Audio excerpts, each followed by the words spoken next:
মঙ্গলবার দিন করুন লবঙ্গের এই প্রতিকার, রাতারাতি আপনার ভাগ্য উজ্জ্বল হয়ে যাবে।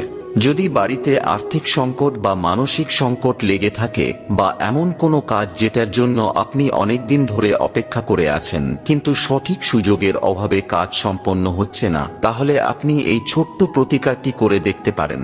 জানার আগে হে মা লক্ষ্মী, যারা লাইক করে কমেন্টে জয় মা লক্ষ্মী লিখছে তাদের ঘরে তুমি কখনো অর্থের সমস্যা হতে দিও না। মঙ্গলবার দিন সূর্য অস্ত যাওয়ার পর একটি ছোট পাত্রে 3টি লবঙ্গ, একটি সবুজ এলাচ এবং একটি কর্পূর নিয়ে সেগুলোকে পুড়িয়ে ফেলুন।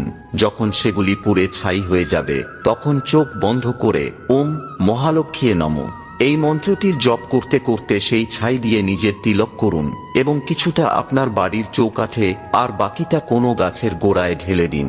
এই প্রতিকারটি আপনি 7টি মঙ্গলবার করে দেখুন, আপনার সমস্ত রুখে যাওয়া কাজকর্ম